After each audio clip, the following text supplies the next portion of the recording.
Second quarter reading tier list, starting with The Skydivers by Chris Bolahan. This is like a military intelligence, spy, espionage kind of thing. I'm not describing it very well, and that's probably partially because the story itself feels a little bit confused or poorly thought out. I read it very recently, so I do remember what happened, and I didn't absolutely hate it, but I think I'm going to put it in forgettable anyways because I doubt I'm going to be remembering this long term. A Planned Occasion by Angie Kim. This was a gem of a story. It's about this older woman who's moving into a nursing home and has all of her stuff packed. When she finds this picnic basket her very traditional South Korean mother gave her on her wedding day to signal that she was okay with her marrying a white man, the intention was for them to have a lot of picnics with this very beautiful, fine, sort of china tablecloth kind of kit. And even though she plans it out several times, things get in the way, and her late husband never did have that picnic. So as she's packing up, she decides she's going to go out with her husband's ashes and this picnic basket and finally use the kit. And when she does that, there's like an extra surprise sort of reveal that goes on that makes this all the sweeter and like also the more sad and heartbreaking. It executes at an incredibly high level. I think just the overall sweetness, the way it covers time and history in such a short span, and like the generational understanding for each place and time this woman is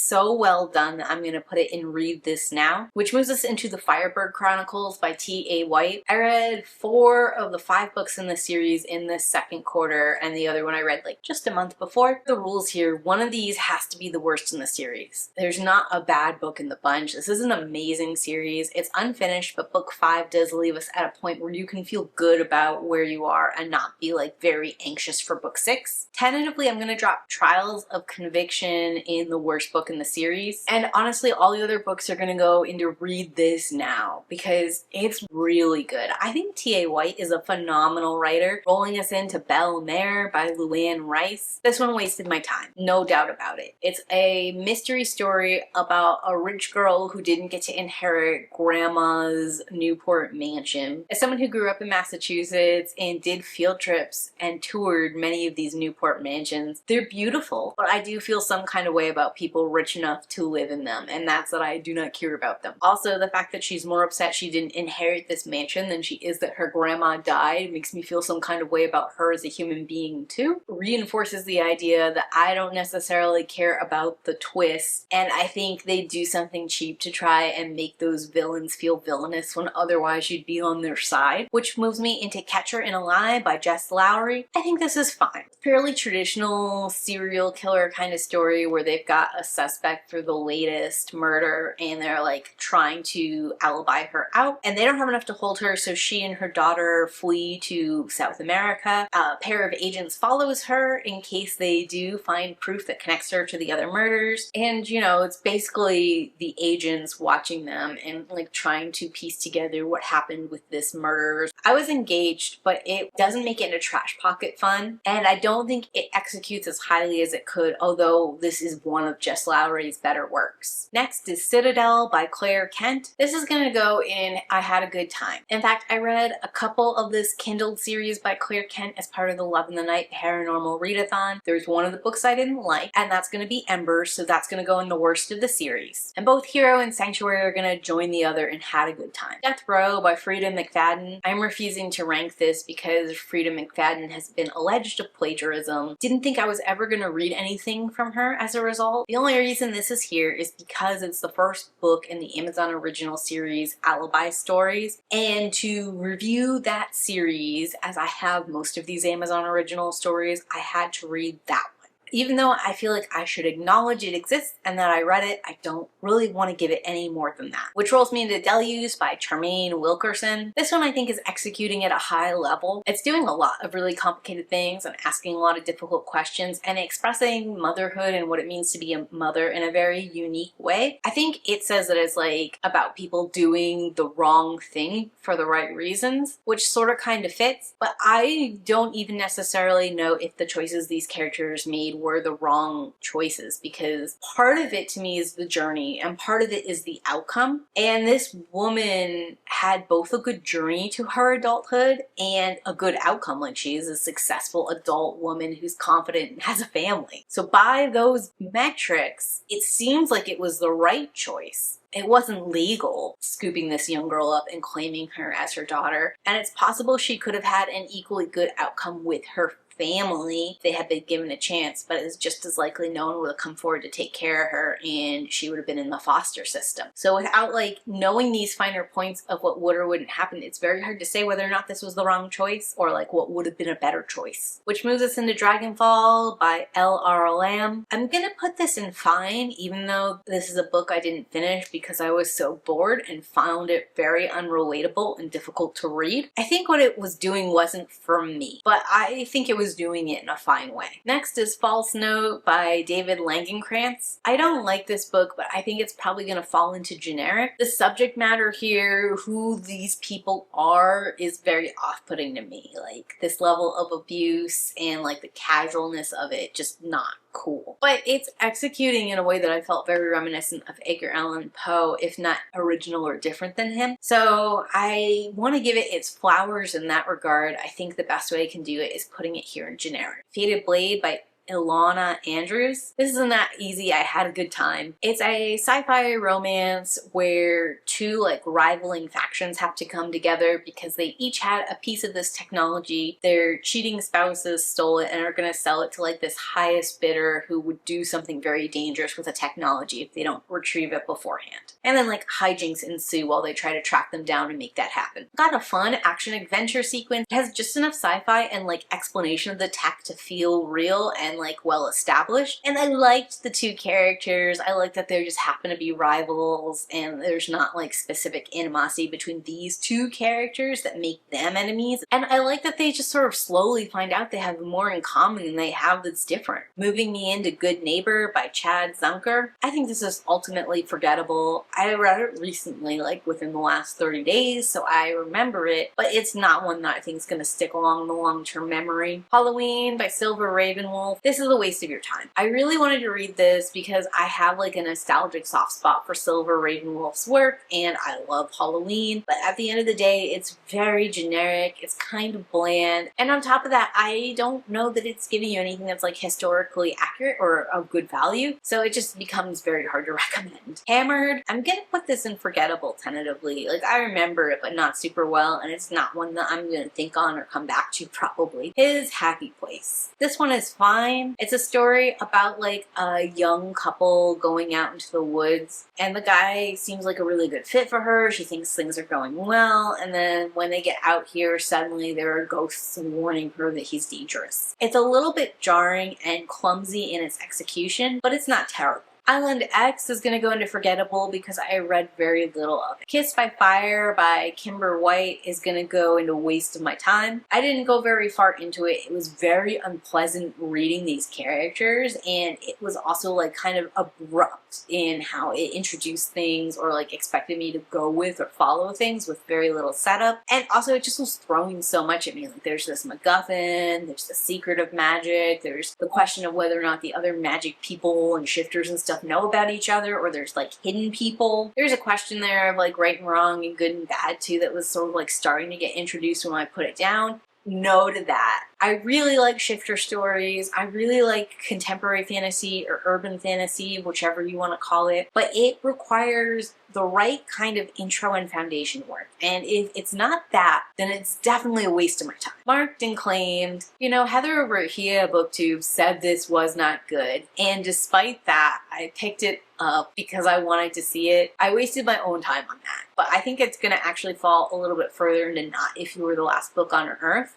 It's something, but it's not something good. Mean Spirited by Nick Roberts. This guy's a waste of your time. I remember the scenario because it was like hilarious. And I mean hilarious, like ridiculous, over the top, kind of jumped the shark from me on what I was willing to buy with the supernatural. And it was playing itself a little too seriously to get away with that. This is one that I definitely should have stopped reading a little bit earlier than I did, but I really wanted to know what the supernatural thing was and how it had come into existence. And as soon as I found that out, I quit out of this story. And like, I was laughing while reading the explanation for this. Like, that's how comedic I found the situation. Mother Country by Edith Rum. I couldn't recommend this for Mother's Day specifically because of how sad it is and because it's sort of like a fraught mother-daughter relationship. And I think we're supposed to be celebrating mothers during Mother's Day. But you should definitely read this story now. It's beautiful, it's heart-wrenching, it's thoughtful, it's compassionate. It's everything you want in an exploration of a mother-daughter relationship. I'm gonna be real with you. And I really feel like it was kind to both the mother and the daughter in this situation, which is a very difficult and delicate balance to do. Poppy's story. This can go and I had a good time. I came into it very tentatively because this was a story about a character in an established series, and I don't think that's good practice. And I was also pretty tentative because I wasn't 100% sure where we're going with Poppy's story, who's soon to be a mother. And she's like not super thrilled about her pregnancy, and that could mean a lot of things. Could be like a postpartum thing, could be like an unwanted pregnancy, could be just jitters. And depending on why she didn't want this kid and what her conclusion was at the end was gonna really like heavily impact my feelings on the story. Where it went and how it went there, I felt like was thoughtful. I thought it was a nice journey. It was very wholesome. Would recommend to other people. Rolling Me into Renegade Refuge, going and not in the last book on Earth. I think it might have been for a younger audience and I was just poorly suited for it, but the writing itself was not very good and I just felt like it was too angsty, too dramatic, and too like stereotypical, kind of cliched. Really have a place in my collection. Roses of May, easily gonna be the worst book in the series. This is the sequel to Butterfly Garden, and I had decided after reading Butterfly Garden I had no interest in continuing the series. But I reread Butterfly Garden as part of the Reader Book Club and hadn't gotten enough of it, so I figured I'd roll into the series. I was right on my first guess. Should not read the rest of the series because what interests me about Butterfly Garden are the victims and their stories and not the investigating agents. And obviously when we continue the series, we're with the investigating agents who I either don't like or am indifferent to. The story itself is not as compelling. And this second book starts to introduce the killer's perspective. And I personally found the way this killer's perspective was introduced to be pretty disrespectful and like a general misunderstanding of quite a few things, or like at least how I view different kinds of perspectives and outlooks. So not a fan at all. Rolling Me into Shell Game by Ruanne Allen. I am torn with this one between Not If You Were the Last Book on Earth and the worst book of the series. I think it's going to go into worst book of the series because the Getaway collection as a whole is not super bad, which is where I think this one hails from. I read the Getaway collection and the Alibis collection back to back, so I have a little bit of trouble figuring out which one came from which. I'm going to assume this is in the Getaways collection, and I'm going to make this one the worst book in the series. Which rolls me into Siren Queen by Neve Vo. This is just fun. I didn't personally have a good time reading this, so I can't bump it up. I was really disappointed. It could be that I just had way too high an expectation based off of the other Neve Vo I read, What the Dead Know. This one just does not compete with that short story I read from the Into Shadow collection last year. In a lot of areas it drags. Don't get me wrong, there is stuff here that is beautiful, that's transformative, that's uplifting, that's cool. I just think that it's overshadowed by all of these long, slow, blocky elements that I sort of personally found unappealing or even confusing in this narrative. This is definitely one of those stories that I separated the generic but fine label for because this is not a generic story, but it is fine. Moving us into Small Things by Wanda M. Morris, and I'm realizing now that I'm close to the end of this collection and what I have left in the Alibis collection isn't the worst thing in the series, so let's rearrange some things. I think The Skydivers is going to go into the worst book in the series, and Small Things is going to go into fine. Of all of them, I think the construction in Skydivers is most confused. It's attempting to do this different perspective back and forth in time and then finally flash to like an ending explanation. I think it a little bit over telegraphs the ending explanation. I think by the time we get to that point, the only likable character has been killed off. And it involves this extra layer of complication that isn't like mentally stimulating or like a red herring per se. It just feels like it's there and not really doing its part, because like this observer who also happens to have like specialized intelligence and knowledge about how skydiving works happens to witness the skydiving accident or suicide or murder. We're not sure what the death is just yet. And she has like a running theory about why that happened. That is technically true, but she just pinned it on the wrong person there because she didn't have full knowledge of what was going on, like this other character did. And I was like, all of that said, Small Things is gonna go into fine. I don't think they do a great job characterizing our main female character. Like I said, with these trad wife stories, it does often feel like the trad wife, even when they're center, is like a prop to explore how awful the husband is. It's sort of like the reverse of having like the wife or the girlfriend die and then the man being like really sad and going through some kind of transformation into an even better person, or like expressing how great a person he is by his own sorrow. In this reverse, the trad wife's awful and terrible treatment, even though she's meek and obedient and subservient and all this other crap that supposedly these men want, and he's still being an abusive asshole, is again, it's still propositioning the man, giving the man the personality, giving him the central focus even when it's from her perspective, and she should be the leading role. I don't think it's intentional. I think it's something that's done quite accidentally by most people who talk about the trad wife movement. Like, they can't help but center the husband and what the husband is doing, who he is in this situation, because how he's treating the wife is what the problem is. We don't care if women want to stay at home and cook and clean and do whatever. Good for you if you can do that and want to do it. We care if they're not given a choice or if there's no way out and they're in a bad situation. Inherently, I think sometimes that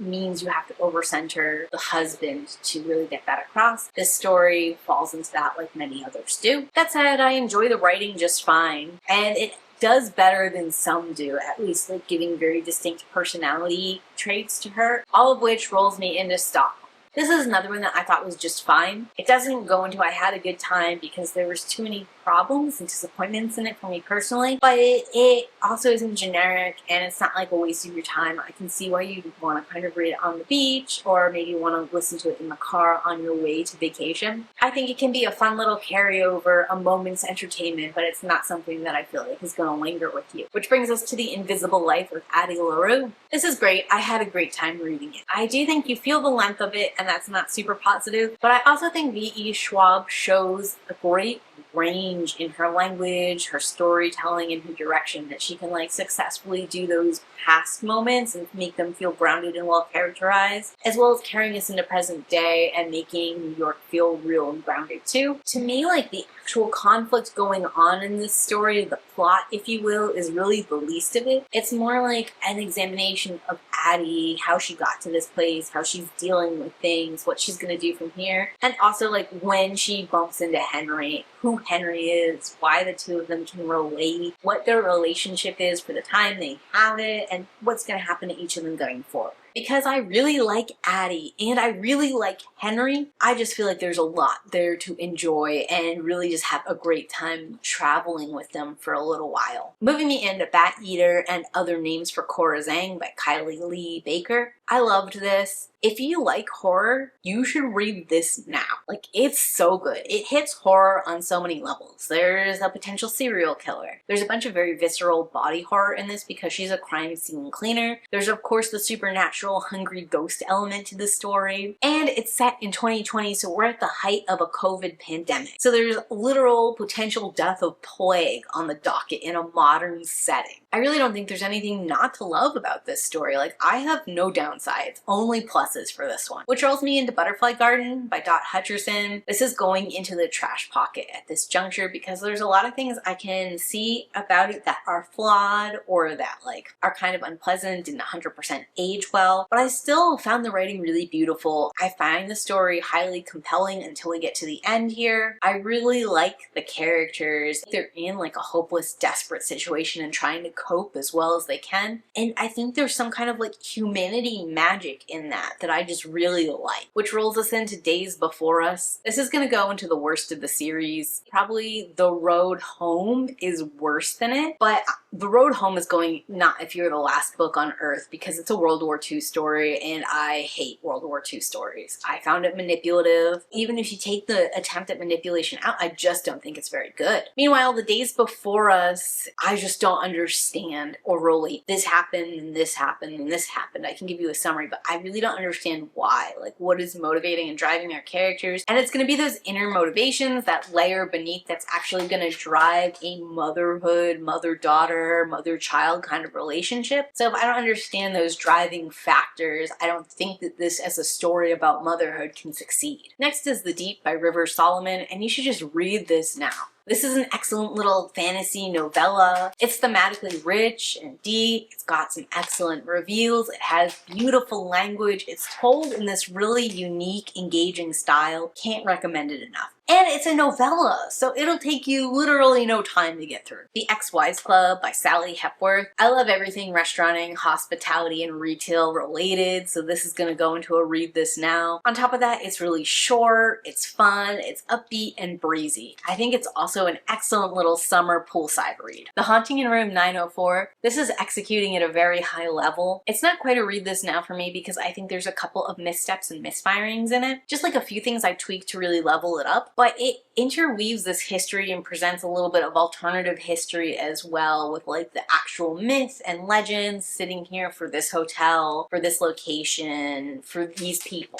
And I think that kind of blending is really hard to do. It feels like a really great contemporary fantasy, contemporary supernatural horror kind of scenario. And all of it does a great job driving to a larger point or a larger concern in society as a whole. The Merman's Kiss by Tamsin Lang. At the risk of being a little too mean, I think this is going to go into Not If You Were the Last Book on Earth. My reasoning here is I just think that the man is so toxic. The fact that he comes in hating women and thinking all women are trash is just a rough sell. I don't know how we recover from that to tell a love story. Rolling me into The Magician. This one's just a waste of time. I think it does okay in the assignment of like showing a mother-daughter bond, but the fact that there was conflict is all like a miscommunication and like sort of this fear dancing around instead of confronting and actually talking to this person you love and who inspires you. Also, I think the mother was inconsiderate in sort of springing her move on her daughter when she knew her daughter was pregnant and sort of had a lot of things up in the air. Like, it's fine that she wants to and or has to move. She phrases it like a want, but I suppose it's possible that she felt like obligated to for some reason or another. I was actually kind of waiting in the story for that to drop, that like we find out she's sick or something and that's why she has to move now and it has to be so suddenly. You can do whatever you want. You're not obligated to stay someplace for somebody else, but I just think that the mother could have done this in a more tactful way. But also the daughter sort of like panicking hysteria and like her inability to define herself without her mother was concerning. Like, not necessarily a display of love to me so much as like a cry for help that she has never really grown up, adulted, and figured out who she is as her own person. The Unworthy, you should read this now. This might be my favorite read of the year. It's short. It's like an extreme, intense horror. It takes the best parts of cult horror and of dystopian horror. The two of them blend really well because like the horrors of being stuck in a cult suddenly become very real and defined if you're in some kind of dystopian situation where there's nothing outside of the cult complex for you to go to. Because we are at the end of the world, depending on what caused the end of the world, it's really possible this cult is the only thing holding it down. Which, like post-apocalyptic settings, part of what's horrible is the landscape around you, which in this case would be the horrors of a cult. Part of the horror is like what you might have to do to survive. And again, if this cult is real and you have to do this, this is the only way to live and thrive in this world. Maybe I just don't want to keep on going. I really loved it. It was such a good read, like gave me chills. And the writing is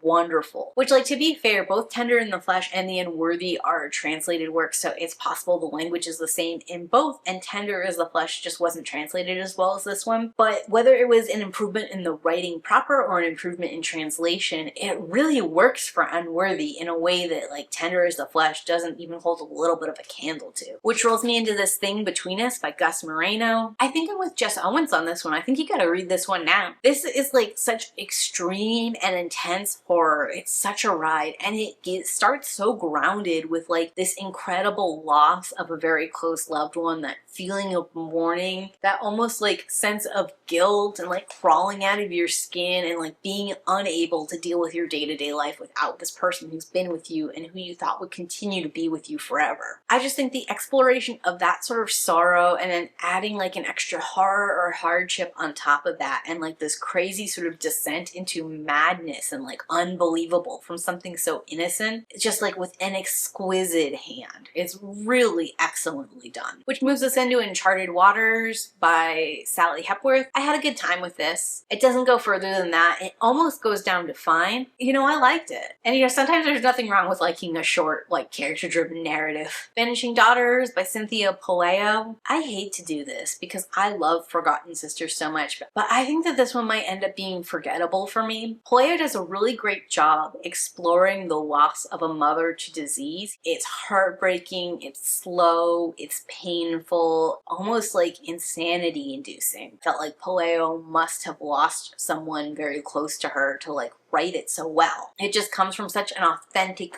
place of pain and struggling and trying to figure out what to do next. But the rest of the story does not hold itself up. Even though Pelayo has like really fleshed out Chicago, really well grounded it before in Forgotten Sisters, I don't think she takes enough time or care here. Even though she's shown how great she can do like haunted houses with personalities and lives of their own, this one is not the same as the one in Forgotten Sisters, and I think it's the lesser shadow of the two. And I think this one's serial killer had the potential to outshine the serial killer in the other story, but it just doesn't. It incorporates the serial killer as part of the narration, and I think that was a life mistake. Also, the serial killer is supernatural and self-aware, and I kind of hated that, and I hated like his connection to H.H. Holmes and some other stuff we were doing. I didn't like the incorporation of the Gateway Project, either how it was incorporated or what it meant. Thought like guide, mentor, college dude, whatever you want to call him, when this lady already had a love interest, was just not cool. Even though there was no chemistry between the two of them, their relationship was very close and friendly, and she's kind of like trying to push her love interest away. At the same time, she's getting close to this guy. I don't like that. Even though it wasn't romantic, I just don't like it. And on top of that, she is in a long-term relationship with this really nice, really sweet doctor. And I thought we were going to get like a build on that. Like, one thing I could tell you Forgotten Sisters doesn't execute well on is the relationship between the sister and the Scottish guy that she eventually decides to go back to his home country with. I thought like it was too fast. There was a lack of chemistry. It was a little soulmatey, ooh woo, over trusting. And I was like, okay, well, this is an established relationship. Maybe we're going to get some time with this person. It's going to, you know, feel more like an actual honest to God relationship.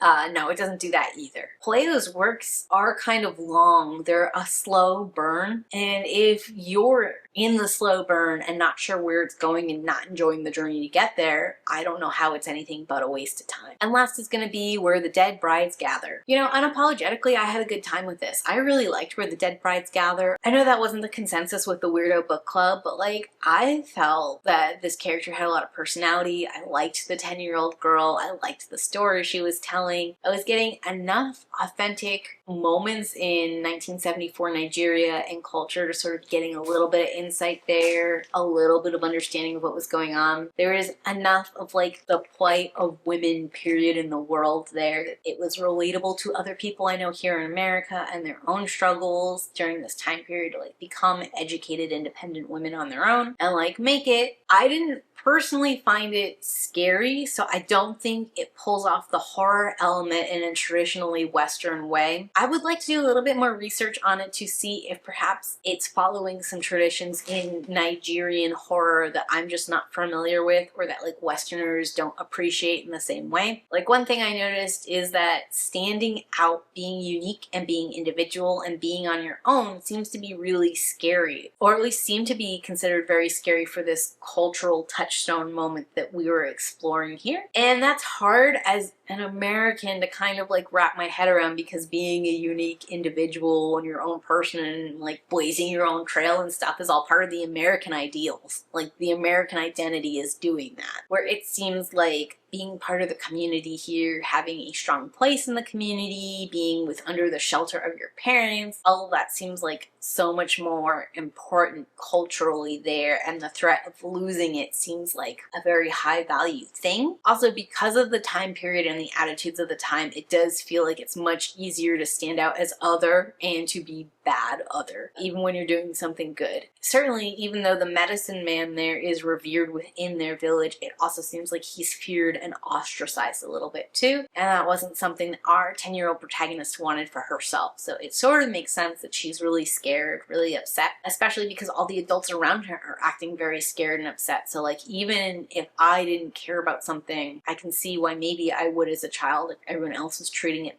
badly. I don't know. I am still thinking about that part of it, like whether or not there's horror, what that horror would look like, and I think I really just need to dig in a little bit research-wise to get a better handle on it. But whether or not it was horror in a way that I recognize it, or even horror in a way that would be recognized in a more global setting, it was a really fun journey for me. I really liked the character. I had a good time palling around with her. I have a hard time summarizing the plot for you, and I don't think the back of the book does a great job with it, but basically you're going on a journey with this 10-year-old girl. You just got to accept that and experience it with her. Dead Brides comes close to going into high-level execution, but I do think there are a couple sloppy bits in it that keep it from meeting that standard for me. For example, I do think there are elements of it that are confused or meandering, things we definitely could have tightened up or like workshopped a little bit more. Also, there is a combinations of elements in it that make it feel like it's not LGBTQA+ friendly, and I think that's like the opposite of what the author was going for.